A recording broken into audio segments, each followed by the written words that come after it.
আসসালামু আলাইকুম। আজকে 2026 সালের যে নির্বাচন, সেই নির্বাচন নিয়ে মূলত আলোচনা হবে।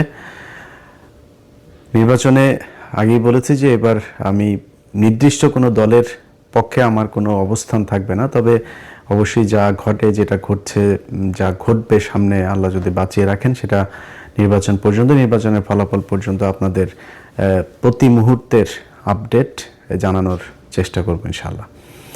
তো তার ধারাবাহিকতায় আজকে আপনাদের বলা চলে সূচনা একটা বক্তব্য দিচ্ছি, যেখানে মূলত বিএনপি এবং জামায়াত দুই দলই এবারের প্রতিদ্বন্দ্বিতা করছে মূলত। তো তাদের ভেতরে কাদের অবস্থান কেমন আছে, ক্ষমতায় কারা যেতে পারেন, কেন যেতে পারেন, বা আপনার কাকে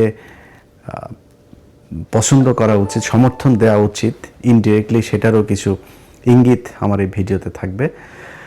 প্রথমেই বলে রাখি যে 2024 সালে 5ই আগস্টের পর থেকে আমি বিভিন্ন ভিডিওতে বলেছি যে তারেক রহমান এর নেতৃত্বে যে বিএনপি, সে বিএনপি আগের বিএনপি সরকারের যে সময়টা ছিল তার চাইতে অনেক বেশি উন্নত একটা, কি বলবো, যে ভালো কিছু করবে এরকম একটা সরকার তারেক রহমান করবেন। তার কিছু, তিনি যে বলেন যে তা আই হ্যাভ এ প্ল্যান, আসলেই তার একটা প্ল্যান আছে, এবং এটা আমি তার খুব ঘনিষ্ঠ লোকজনের সাথে তার যে কথাবার্তা হয় তাদেরও অনেকের কাছেই শুনেছি। এবং তার কিছু জিনিস যদি আপনারা দেখেন, গেল কয়দিনে তারেক রহমান দেশে যাওয়ার পর থেকে এখন পর্যন্ত আপনি দেখবেন যে এই বিএনপি হ্যাঁ ভোটের বিরুদ্ধে, সরাসরি না ভোটের পক্ষে অবস্থান নিয়েছিল। যখন সালাউদ্দিন বিএনপির একেবারে সামনের সারিতে নেতৃত্ব দিচ্ছিলেন মনে হচ্ছিল, তো তারেক রহমান দেশে যাওয়ার পরপর বিএনপি এখন হ্যাঁ ভোটের পক্ষে সরাসরি ক্যাম্পেইন করছে। তারপরে কিছু কিছু জায়গায় আবার বলা হচ্ছে যে বিএনপি এই বিসমিল্লাহ সরিয়ে দেওয়া হচ্ছে সংবিধান থেকে, এই হ্যাঁ ভোটের পক্ষে ভোট দিলে। একদম মিথ্যা একটা কথা। সংবিধানের যেসব অনুচ্ছেদগুলো পরিবর্তন করতে চায়, সংস্কার করতে চায়, একমাত্র সেই অনুচ্ছেদগুলো নিয়ে কথা বলা হচ্ছে। বিসমিল্লাহ এটা প্রস্তাবনায় আছে, এটা নিয়ে কোনো আলোচনা হয়, এটাতে টাচই করে নেই। এটার কোনো সংস্কার চায় না, যে কারণে ওই আলোচনা এই ইয়েতে নেই। তো এটাকে বোঝানো হচ্ছে যেহেতু এই সংস্কারের এই জায়গায় নেই, সংস্কার এই জায়গায় থাকবে না, তো পুরো সংবিধান তো সংস্কার করা হচ্ছে না, সংবিধান তো আর বাতিল করে দেওয়া হচ্ছে না, সংবিধান এই সংশোধন করার একটা বিল আনার পক্ষে কাজ করছে। তো সেইখানে যেগুলো যেগুলো সংশোধন করা দরকার সেটার ব্যাপারে আলোচনা হয়েছে। যেহেতু সংস্কারের মধ্যে বিসমিল্লাটা নাই, এটারে মানুষের মধ্যে শোনানো হচ্ছে যে বিসমিল্লা থাকবে। বিসমিল্লা থাকবে, বিসমিল্লার হাতই দেওয়া হবে না, ওইখানে আছে যেইভাবে আছে সেইভাবেই। যে অনুচ্ছেদ পরিবর্তন হবে সেটা নিয়ে শুধু আলোচনা হবে। তো এরকম বিএনপি তারেক রহমান দেশে যাওয়ার পর থেকে হ্যাঁ ভোটের পক্ষে এখন ক্যাম্পেইন শুরু করেছে। বিএনপি যাওয়ার পরে মির্জা ফখরুল ইসলাম ওবায়দুল কাদের, তিনি আপনার মাথায় টুপি টুপি দিয়া বললেন কি, কোরআন সুন্নার বিরুদ্ধে কোনো আইন বিএনপি সরকার ক্ষমতায় গেলে হবে না। ও হইলো নরেন্দ্র মোদীর পোলা, এই মির্জা ফখরুল নরেন্দ্র মোদীর পোলা, এখন কয় যে কোরআন হাদিসের বিরুদ্ধে আইন করা হবে না। এগুলি সব এই তারেক রহমানের গুতা, এই গুতায় এগুলো সোজা হয়েছে। তো এরকম কিছু কিছু পরিবর্তন দলের ভেতরে এসছে, এবং আমি জানি না বিএনপি ক্ষমতায় যেতে পারবে কিনা এবার। বিএনপি যদি ক্ষমতায় যায়, যদি নাও যায়, 5 বছর পরেও যায়, তখন আমার ওই একই বক্তব্য থাকবে, এখন যেটা বলছে আগেও যেটা বলেছে।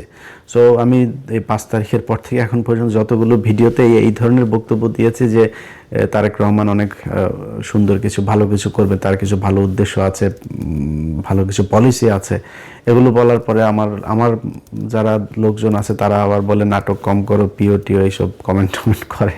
তো যাই হোক, আমি আমার বক্তব্যে এখনও যেই জায়গায় আছি, আগেও যেই জায়গায় ছিলাম, ভবিষ্যতে ওইখানেই থাকবো, যে তারেক রহমান ভালো কিছু একটা করবে। এখন সমস্যাটা যেটা হবে সেটা হলো যে তারেক রহমান একা কতটুকু পারবে। এই তারেক রহমান দেশে যাওয়ার মানে দেশে আসার আগ মুহূর্ত পর্যন্ত আপনারা দেখেছেন যে বিএনপির কথাবার্তা কত কিছু। তাহলে তারেক রহমান যদি ক্ষমতায় যায়, ওই লোকগুলোকে নিয়েই তো তারেক রহমান লন্ডনে থাকা অবস্থায় আমরা দেখেছি যে কয়েকশো বিএনপির লোকজনকে আপনার করা হলো, বহিষ্কার করা হলো সুনির্দিষ্ট চাঁদাবাজির অভিযোগে।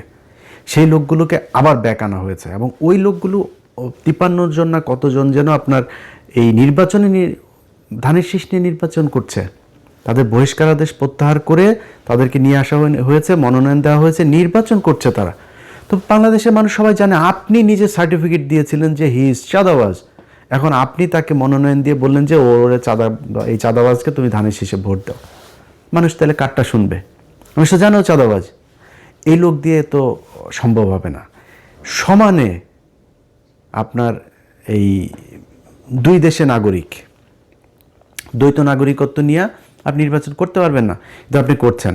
তা আপনার তো উদ্দেশ্যই আপনি 5 বছর চুরি করবেন, করে আবার ফের আওয়ামী লীগের মতো পলায় বিদেশে যায় খাবেন। আপনি নাগরিকত্ব করছেন না কেন?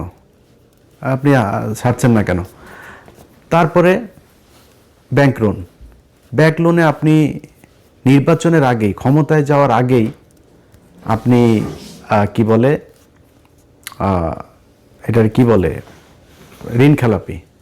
তো একজন ঋণ খেলাপি যখন কিনা নির্বাচনের আগেই চুরি করে ক্ষমতায় আসতে চায়, ও তো নির্বাচিত হয়ে ক্ষমতায় গেলে পুরো ব্যাংক দখল করে ফেলবে, পুরো ব্যাংক ধ্বংস করবে। এই আওয়ামী লীগের মতো, আওয়ামী লীগ যা করেছে সেভাবে ও ব্যাংক ধ্বংস করে ফেলবে, পুরো ব্যাংক খাবে বসে বসে। সেই চোর বাটপার লুচা